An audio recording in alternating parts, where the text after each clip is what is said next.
Hello everyone, let's get started. So welcome to another lecture as part of our ME 6151 computational heat and fluid flow course.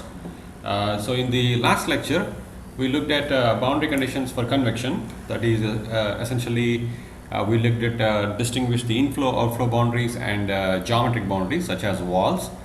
And we also started looking at the final chapter, that is basically the discretization or solution of fluid flow equations, right?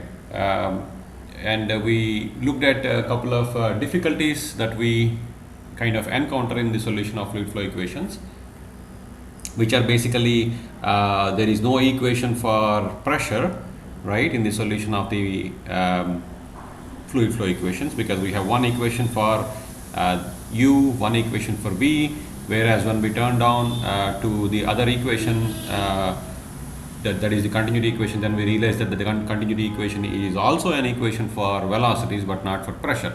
Okay, so that is one difficulty.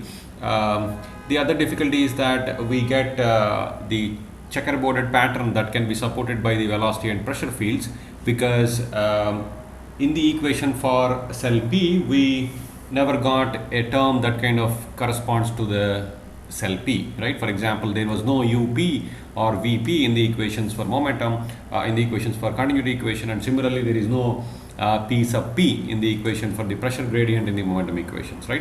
So these are the couple of difficulties that we faced, and that's where we kind of stopped our previous lecture. So in today's lecture we're going to look at a remedy for the pressure checkerboarding or velocity checkerboarding. Okay, essentially how do we decouple this kind of checkerboarding such that they do not together contribute to divergence and sustenance of the oscillations in the solution.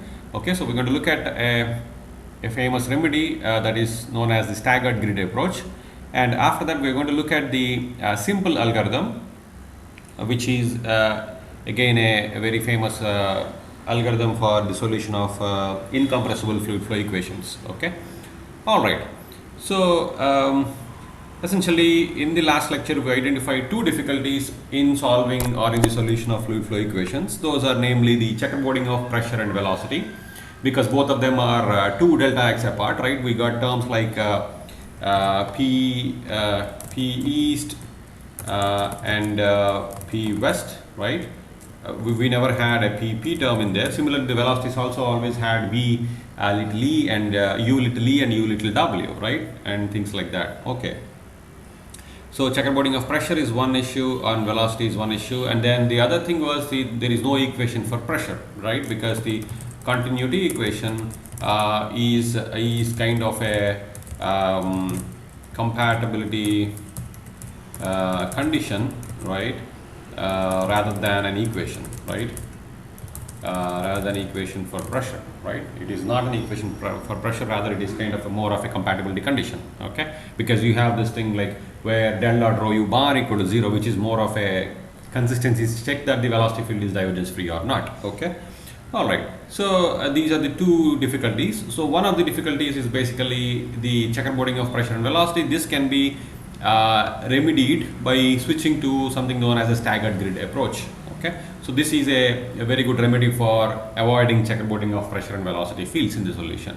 So we realized that we were actually getting checkerboarding in the first place because of the way we have stored the velocities and pressures, right? We have stored all the both the components of velocity, that is U and V, as well as the pressure. We have stored all of these at the cell centroids only, right? So the cell centroid, that is a P, capital E, capital W, and so on, we stored all the physical quantities that we wanted to solve. So U, V, P, and any other scalar phi, we have stored all of these at the cell centroid P. In fact, that is the reason, because when we wanted to have the phase values of these quantities, we never have a phase value stored. So for the phase values, we used the linear arithmetic average, and then that's where this checkerboarding was coming into play, right? Because it was supported by things that are parameters that are 2 delta x apart, right? They are away by between east to west, right? Okay, so this approach in the literature is known as co-located or collocated approach, which is basically storing everything or all the solution variables at one location, right? That is one location P or something like that. Okay. but rather we would not use this approach as of now. We will switch to a staggered grid approach because this will avoid the pressure checkerboarding and velocity checkerboarding. Okay, so here is a schematic of how should we store the different solution variables, that is U, V, P. Okay, so here we show a particular grid. Now this may look very cumbersome, but there is a pattern in this thing. So essentially you have these are the main cells that are shown with squares here. Now the circles here, the dots here indicate the cell centroids of these primary cells. Okay, so let us say we have one cell at the cell centroid that is denoted with this filled circle. That is where we store the pressure. Okay, so pressure or any other scalar such as density or any other scalar phi and the diffusion coefficient gamma, all these things are all stored at P, capital E, capital W, capital M and south. Okay, at the cell centroid. This is the primary cell. Okay, this is the same as what we had or we have been working with till now. Now what we do is, instead of storing the velocities also at the cell centroids, both the U and V, we kind of shift them by half cell. So we store the horizontal arrows here denote the U east and the vertical arrows here denote the V north, okay, or V south. Okay, so essentially the horizontal vectors here denote the U component of velocity and the vertical ones denote the V component of Y component of velocity, that is V. Okay, so now these are shifted. So U is shifted from the cell centroid by half delta X and V is shifted from the cell centroid by half delta Y. Okay, so now that is where we want to store the velocities which are basically staggered from the cell centroids. Okay, so now this is where all the U east will be stored or U west, and the vertical arrows is where all the V north and V south will be stored. Now of course, because we are using finite volume approach, we need to have a volume associated with every variable. We don't have any issue with the storage of P because the P is at the primary cell centroid. As a result, this serves as the control volume for the integration or for applying the Gauss divergence theorem as far as pressure or any other scalar phi is concerned. Okay, whereas we need to now identify a control volume for U east. So U east is basically staggered, so such that the control volume has to be centered around this U east. So the U east has to be at the cell centroid of the particular cell. So the control volume is now shown here with by hatching here. So here we see that CV is basically for U east is shown here. Okay, and similarly the control volume for V north is also shown here with red color and the stripes. Okay, so we have these checks is for UE bar, inclined lines is for pressure, and the vertical lines in red color is for the control volume for the V north. Okay, so that means U is stored on the faces east, west and so on. V, the Y component of velocity, is stored on the north and south faces and so on, and pressure and any other scalar that we want to solve, phi or gamma or the density, all these things are all as usual stored at the original centroids, that is P, capital E, capital W, N and S. Okay, so that is the staggered grid storage or staggered grid approach. Now this is not unique, but we are going to use this particular way of storing as far as the course is concerned.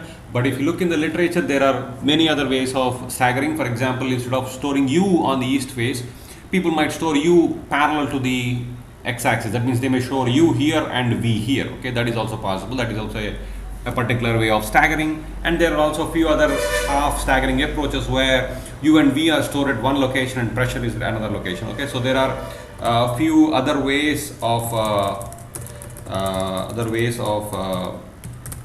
staggered grid approaches available, but we will not be looking at all of them. Okay,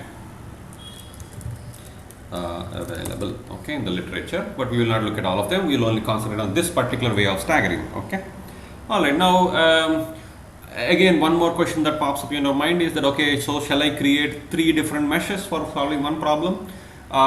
No, you will not create 3 different meshes. You will create only one mesh, that is basically your primary mesh for the primary cells, and everything else will be kind of only while you write the algorithm or while you write the code, you will know that it is basically stored at halfway through the cell centroids. Okay, so that is what you would use. Only in the process of coding you will have this, but not physically you will not create 3 different grids. Okay, all right. But of course, when you store it, you would have to count how many east and west faces are there. Accordingly, you have to allocate the storage for U, V and the P. Okay, so that needs to be done.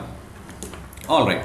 So let's move on. So we have now introduced the staggered grid approach. Let us look at a particular cell P, okay, and see how does this look. Okay, so essentially the P, if we plot only the cell P, okay, this is what we have. Essentially we have P, the pressure stored in the cell centroid, and the horizontal x component of velocities, that is u east and u west on the faces of the cell centroid, and on the north and south faces we have v north and v south stored. Okay, all right. Of course, if I again draw all the three control volumes together, this is what we get. Essentially we have the P cell that is shown here in black. Then we have u east stored on the face, which has this control volume for u east, okay, that is kind of shown here, and Vn is on the north face of the P cell, and this is where you have the control volume for the north face. Okay, now of course we know that if you assume a uniform mesh, then essentially your P, or even if it is a non-uniform mesh, but as long as it is Cartesian, essentially what you have is your P east will coincide with the with your east face of the u east cell, right? Because this is where you will have P east. Similarly, P north would be coinciding with the north face of the V north cell. Okay, I hope you see that. Essentially what I mean is that when you write an equation for UE bar, the east and west faces would be capital E and capital P. They will be aligned with that. Similarly, the north and south faces for Vn bar equation would be capital north and capital south. Okay, whereas the east and west faces for the P cell are the same as before. These are little e and little w, right? These are essentially your little e and this is your little w. Whereas when we write it for the other quantities, that is for u east and v north, the faces are actually now capital E and capital P, capital north and capital P. Okay. Now of course we are not talking about the west and then south, because essentially once you write it here, you can of course write the same thing for this guy and write the same thing for here and so on. Okay, so we don't have to write equations for u west and v south. Okay, they will come out to be the same as u east and v north. Essentially they are shifted by one cell in x and y directions, or you can think of it like essentially for every P cell you will have one u east and one v north cell as well. Okay, that way everything kind of balances out. Okay, all right, then so the idea is now we have to again discretize the continuity equation, and again of course discretize the momentum equations on this staggered grid kind of approach, and see if the velocity and pressure in this particular pattern, would they support the pressure and velocity checkerboarding or not. Okay, so that is the question. So if we look at the continuity equation for cell P, okay, now remember that continuity will always be written for the primary cell. Okay, for the cell P only, it will always be written no matter whether it is a staggered grid or a regular grid. Okay, the continuity will be written only for the cell P, okay, the primary cell. All right, now if you write the continuity equation, then we have del dot rho u bar equal to 0. So that means we're going to, if you apply Gauss divergence theorem, then you'll get rho u bar dot AF bar equal to 0. Right, now what about the faces? The faces for this cell are again same as before. This is east, west and north and south. So we have rho u east delta y minus rho u w delta y plus rho v north delta x minus rho v south delta x. But now what about u east? So u east, do we have a value stored on the east face, or do we need to interpolate?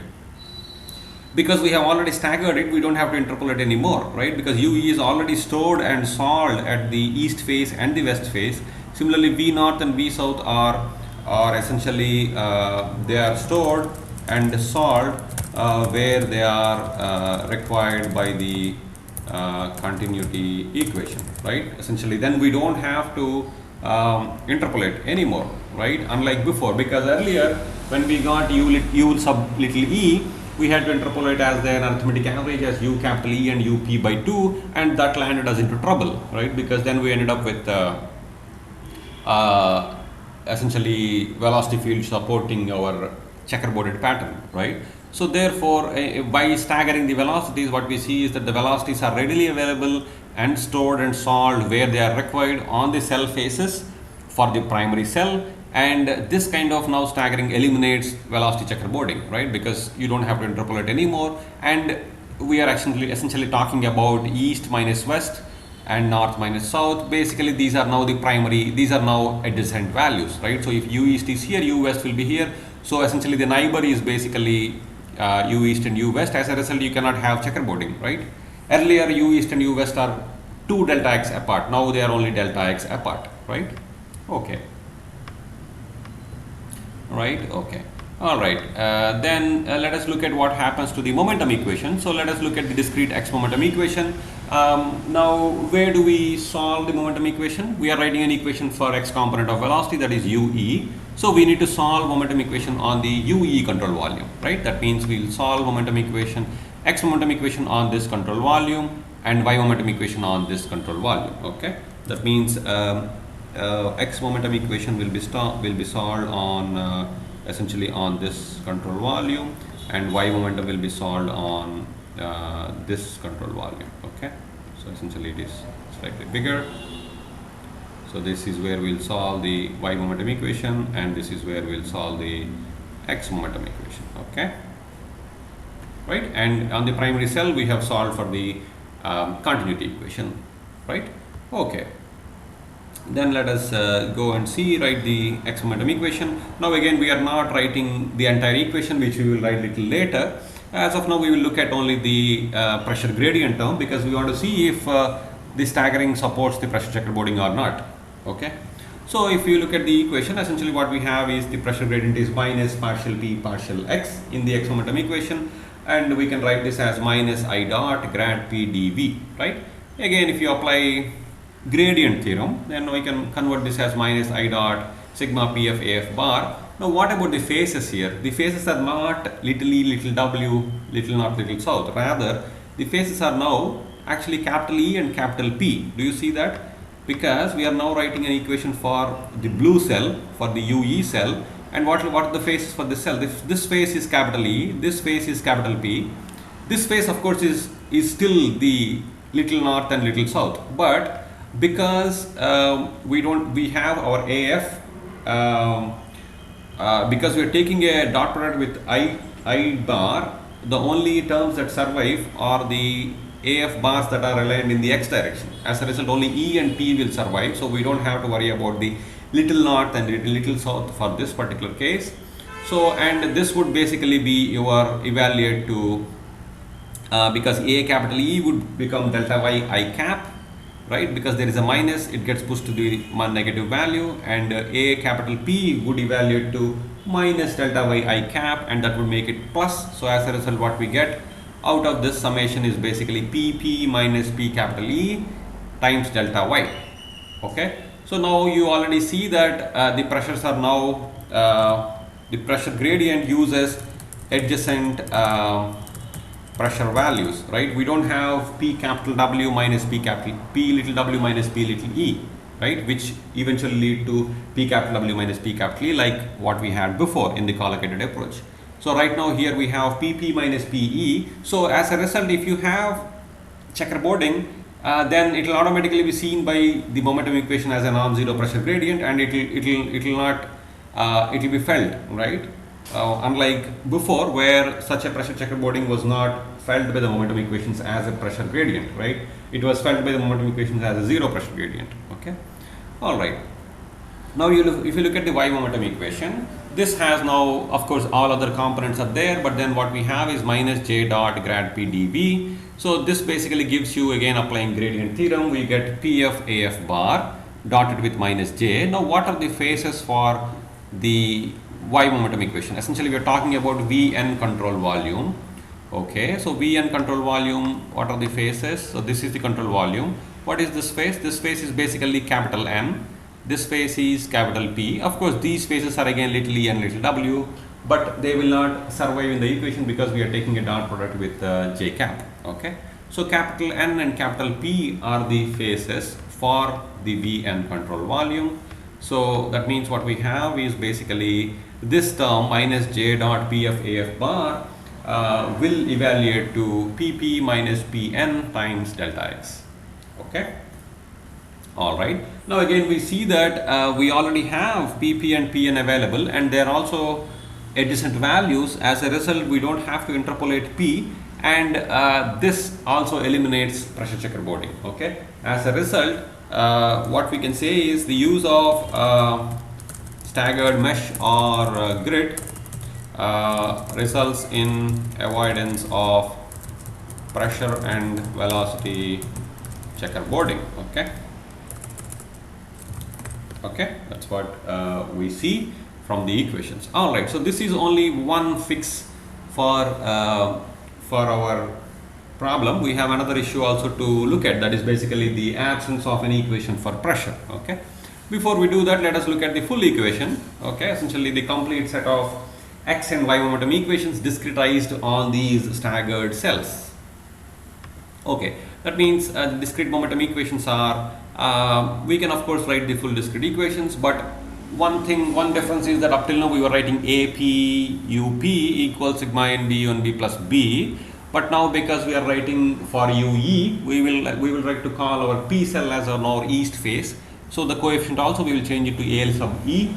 AEUE is our essentially similar to our AP UP, okay, but it is not the same because UE is not stored at the cell centroid for primary cell. Okay, so as a result, our discrete equation will read AEUE equals sigma NB UNB plus BE plus a delta Y times PP minus PE. This is what we just saw before, right? So this term is what we just saw before, right? Because of the integration. Okay. Similarly, the other term is basically the Y momentum equation, which will read as APVP, but instead we are storing the velocities on the north face, so this will read as ANVN equals sigma ANB VNB plus BN, and we have our delta x times PP minus PN. Okay, so this is the pressure gradient term that evaluates to. Okay, all right, so far so good. Now we have the discrete momentum equations and also the discrete continuity equation, but of course we still don't have an equation for pressure. Okay, now what about the neighboring values here, A and B, U and B here? See, in the context of qualified approach, these U and B's were east, west, north, south, and so on. So we have done that all the way through. But now because we have shifted these things, the U and B's are also now different. They are not capital E, capital W, capital N, and south, right? For example, if you look at A east, U east, so essentially we're talking about this guy. So what will be the neighbors for this guy? This guy will be, neighbors will be, if you were to call the face here as between capital E and capital east, east as little EE, then the neighbors are little EE, little W, little north, northeast, and little south, southeast. So these are the U and B's that we have to use while writing this equation.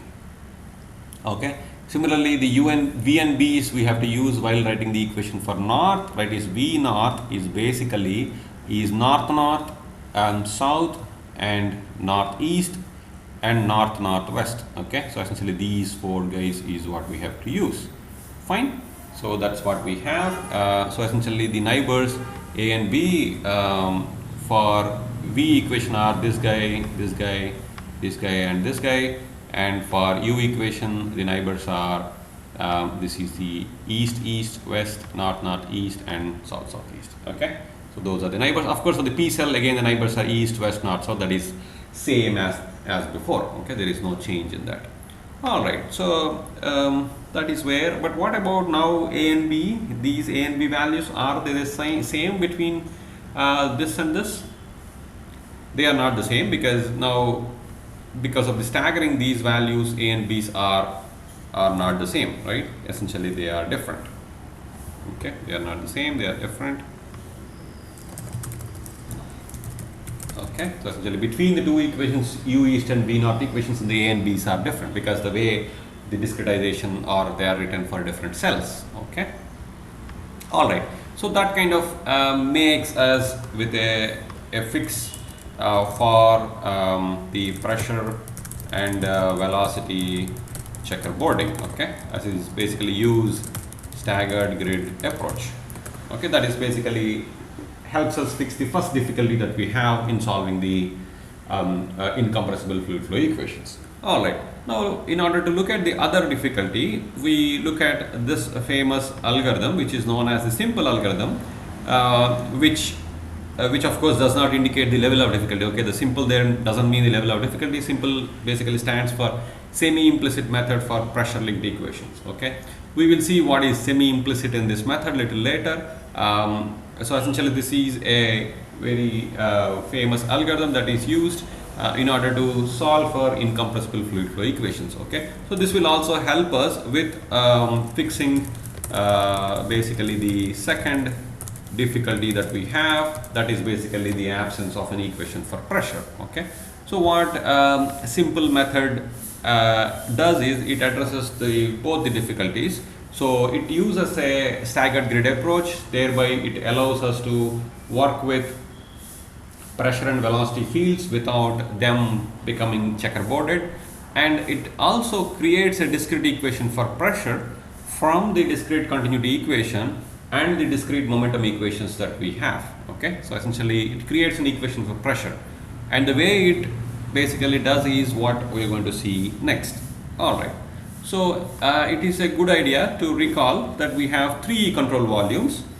The primary control volume is basically control volume for pressure, storing the pressure, and the cell centroids of the main control volumes, and this is where we discretize our continuity equation always.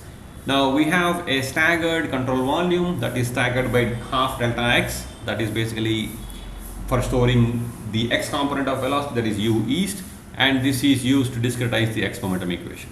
Similarly, the Vn, the y component of velocity, is also staggered from p by half delta y, and this will be used to write the discrete y momentum equation. Okay, so that is basically just to recall the existence of the three different control volumes. Alright, now let us get started with the simple algorithm.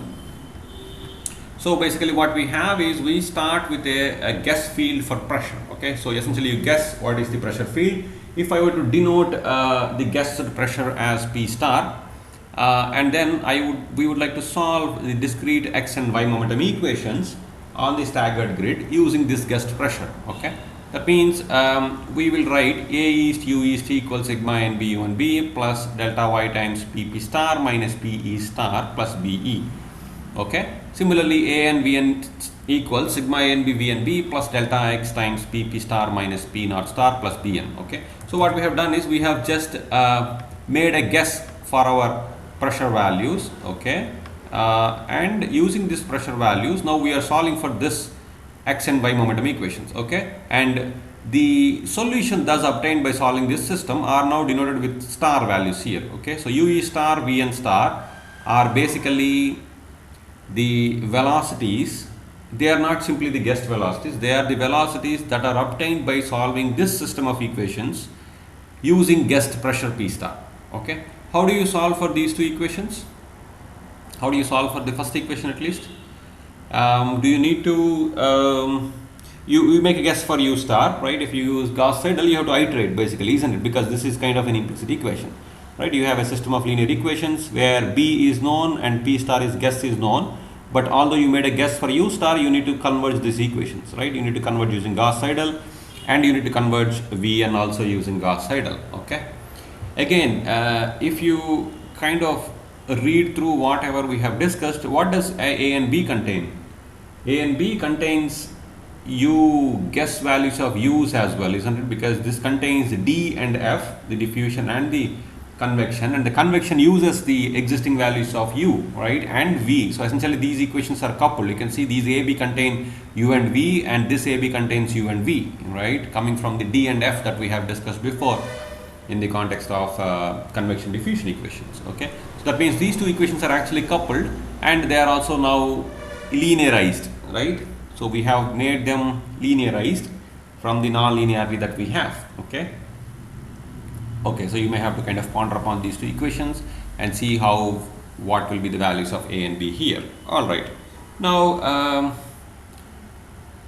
so we need to solve for these two equations using Gauss-Seidel or Line-Bell and TDMA, and eventually we get the converged solution of the equations 1. Okay, so the converged solution is basically u star vn ue star vn star. Okay, this is obtained using P star values. Okay, using a guessed pressure. All right, now because P star is only a guess value, this is only a guess value, ue star and vn star will of course satisfy the linearized momentum equations 1 because they are solved for convergence. However, they will not satisfy continuity equation unless we are extremely lucky, right, that we guess the correct pressure in the first place itself, which we are not. So the UE star Vn star obtained using the guessed pressure will not satisfy continuity equations. Okay, that means if we were to go back and discretize the continuity equation on the primary cell, right, on the P cell, then the continuity equation will read as rho u E star times delta y minus rho u W star times delta y plus rho v north star times delta x minus rho v south star times delta x. And this will not be equal to 0, right? This is not equal to 0 because the UE star Vn star only satisfy the momentum equation for a guessed pressure, linearized momentum equations for a guessed pressure, but they will not satisfy the continuity equations. So as a result, there will be some mass imbalance. So mass conservation will not be satisfied by the starred values that come out of the solution of the equation set 1. Okay, is that clear? All right. So now what we look for is basically we know that these velocities, the U star and Vn star and the P star, they are not correct, right? And they will not satisfy momentum equation, continuity equation. As a result, we propose corrections for these guessed values. Okay, that means we want to correct the UE star, Vn star and P star such that they satisfy both the momentum and the continuity equations. That means we want to introduce some correction for U star. So this is P star. P star is the guessed value. We want to correct it using P prime, which we don't know what is this value, okay, or how to obtain. We only know we guessed something, but no, we hope to correct this with some pressure P prime such that we get a pressure P. Okay, this hopefully will be the correct pressure. And similarly, we want to correct the UE star and Vn star. These are obtained from the solution of momentum equations with a guessed P star. Okay, these also we want to correct them such that these corrected velocities here, U and V, satisfy continuity equation. Okay, so we want to add these corrections U prime V prime such that the U star plus U prime, UE and Vn, which is V star Vn star plus Vn prime, satisfy the continuity equation. Okay, because the star values do not themselves satisfy, right? But we hope U and V, if you plug it in here, will satisfy the continuity equation, and we want to find such corrections here. Okay, all right. Now, of course, we also hope that U and V for the correct pressure will also satisfy the momentum equation. So I can write the original momentum equations, that is basically the discrete momentum equations for x and y components of velocity, as AEUE equals sigma NB UNB plus delta y times PP minus P east plus BE.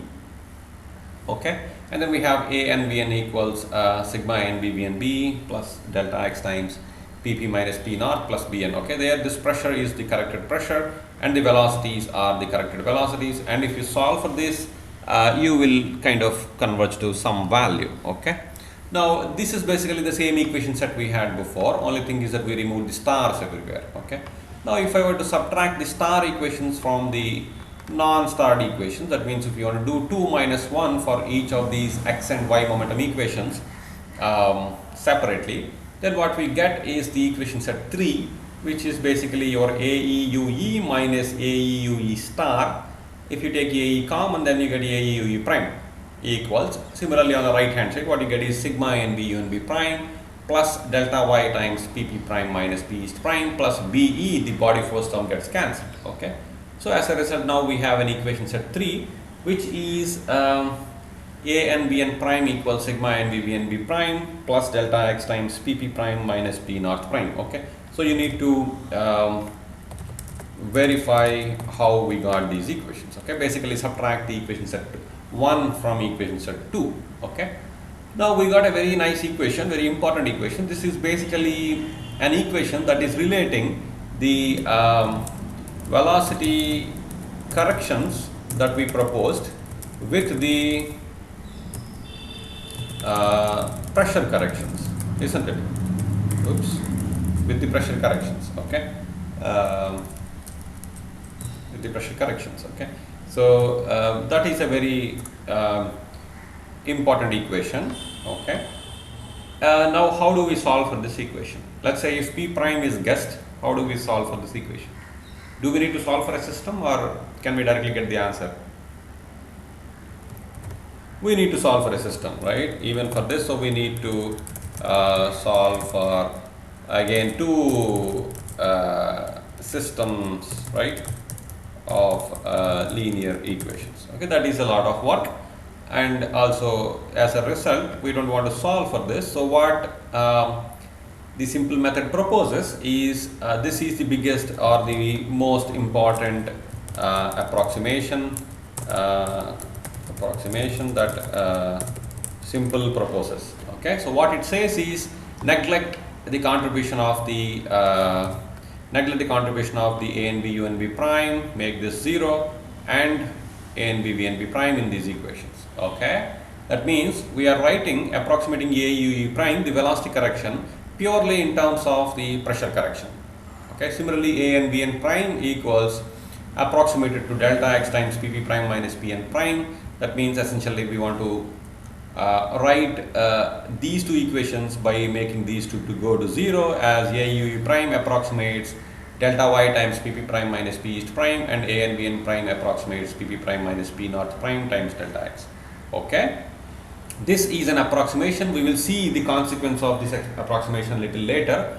Okay, that means what does this step has implied? This basically has, what it has implied is that the burden of correcting the velocities is completely placed on pressures, right? Because now the velocity corrections are gone, so the neighboring velocities do not correct the velocities for the primary cell.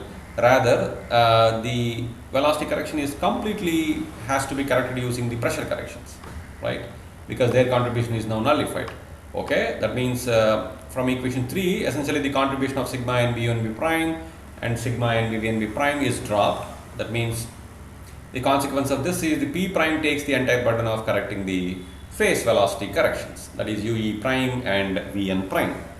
Of course, we also have a good news. Basically, because we have removed these terms, we don't have to solve for a system, because if you know the pressure corrections, you can directly plug it in. Because AE is known, we can directly calculate what is U east prime and V north prime. Okay, so that is a good news. We don't have to solve for a system anymore. Okay, then of course I can write now what is UE prime. UE prime would be delta y by AE times PP prime minus P east prime.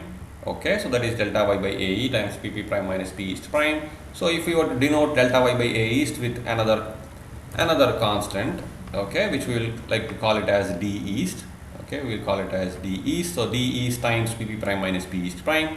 Similarly, Vn prime equals what we have here is that Vn prime equals delta x by An times Pp prime minus P north prime. That's what we have.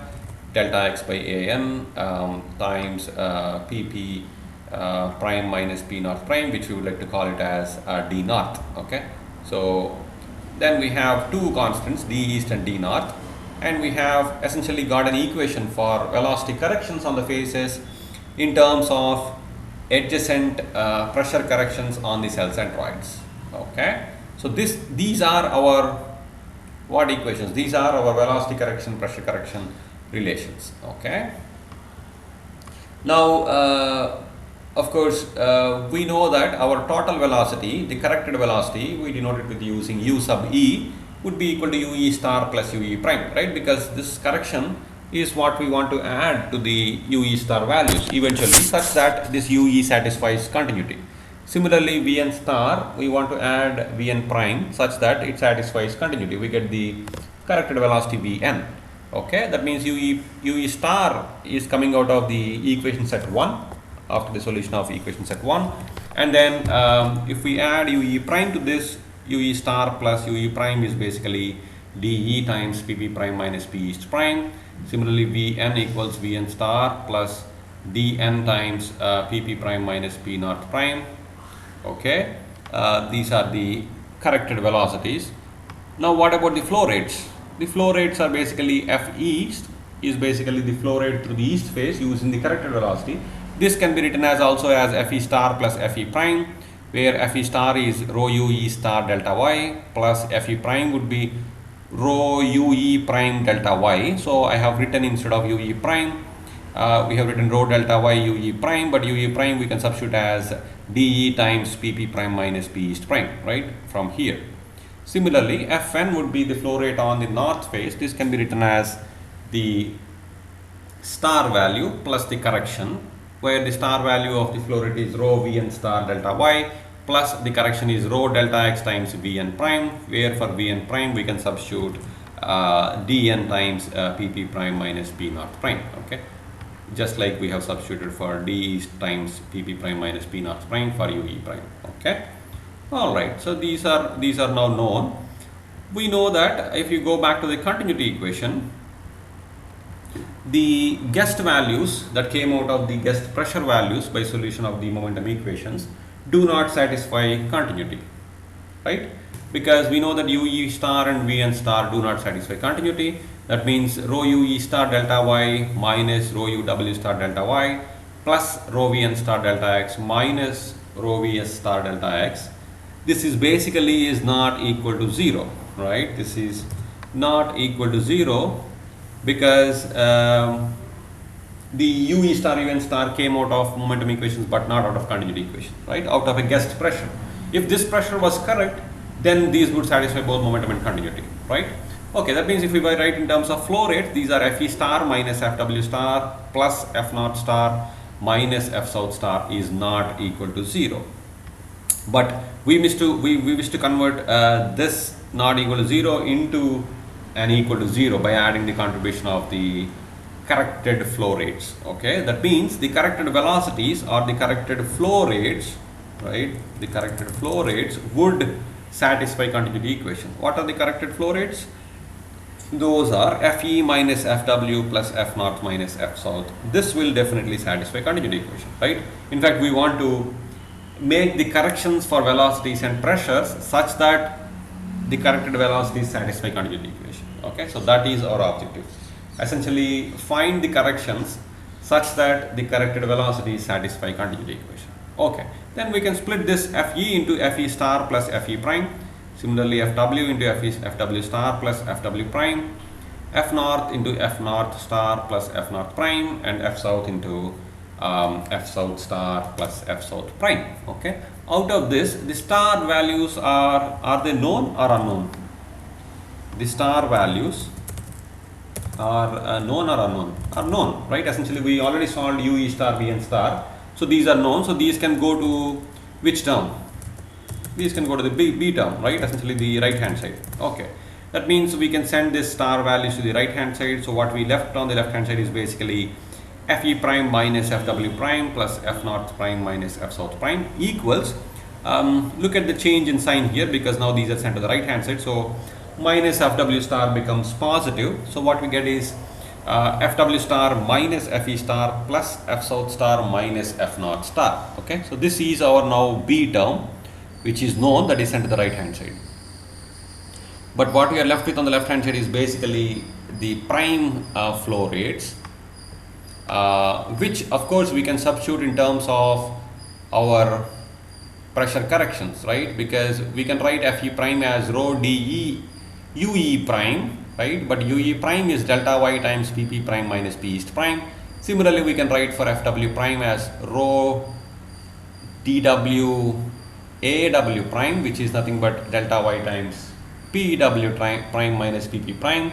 Similarly, for Fn prime as rho dN rho delta x times Vn prime, which we can write as dN times Pp prime minus P north prime, and similarly for F south prime as rho ds times delta x times Ps prime minus Pp prime. Okay, so essentially we have used the velocity correction, pressure correction equations, right, which we have derived here, right, in substituting for UE prime in terms of pressure primes and Vn prime in terms of the pressure primes and U west and V south. Okay, so essentially we substitute for all these things.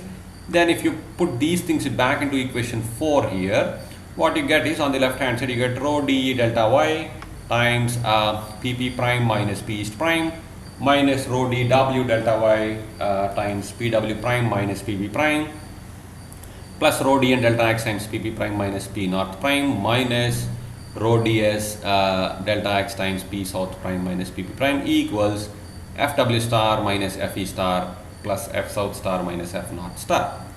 Okay, so far so good. Now does it remind you of some equation that we have seen before? Yes, it does. It kind of looks like the diffusion equation we have looked before, right? So we can certainly write in the standard form, wherein we can write this as AP PP prime equals sigma NB PNB prime plus B, okay, where A is, no, only difference compared to the previous equations here is that in the previous equations we used to send the PP prime to the right hand side, right, all the AP to the right hand side. Here we will send all the neighbors to the right hand side because the B term is already here and PP prime will get positive coefficient. So E prime, W prime, north prime and south prime would be sent to the right hand side such that all of them would become positive and the positive PP prime coefficients will remain on the left hand side. Okay, then if we rearrange in our standard form, that is AP PP prime equals sigma NB PNB prime plus B, our neighboring coefficients A east would be what? Would be rho dE delta y. This minus is there but it is gone to the right hand side, so this will become rho dE delta y. Similarly, A west would be rho dW delta y and A north would be rho dN delta x and A south would be rho ds delta x. Okay, so we got all these things. What will be AP? AP would be again summation of sigma and B. So AP would be equal to sigma A and B. And what would be B? B is your FW star minus FE star plus F south star minus F north star. Okay. Now essentially what is this quantity? This quantity is is this equal to 0? This is not equal to 0, right? If this were equal to 0, then our problem is solved. Our guess values satisfy continuity. They were out of momentum equation, so everything is solved. This is not equal to 0, and this also indicates the mass imbalance that is there in the problem, right? Essentially in the domain, this is the mass imbalance for the cell. So for every cell, this is the mass imbalance that we have. That means at any moment, if this B term goes to 0, that means the mass imbalance for every cell is 0. That means if we satisfy continuity equation by every cell, then this equation would become B equal to 0 for every cell, right? This equation will transform into AP PP prime equals sigma NB PNB prime with B equal to 0 everywhere, right? Now what about Scarborough criteria for this? Scarborough criteria, is it satisfied? Because we have to solve for a system here, isn't it? This is an equation for system of linear equations. We have to solve for pressure correction equation. So we need to know whether Scarborough is satisfied. Is satisfied in equality or inequality? Equality, right? Because satisfies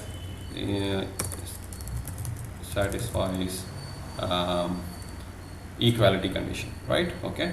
Basically, because AP equals sigma and B and all the coefficients are positive, so this is basically satisfies Scarborough inequality. Okay. But what about, so essentially let us make some comments in terms of what will happen or how do we solve this equation. Now you see we have arrived at this equation. This is an equation for what? For pressure correction, which is basically an equation for pressure itself, isn't it? Instead of calling it a pressure correction, this is an equation for pressure.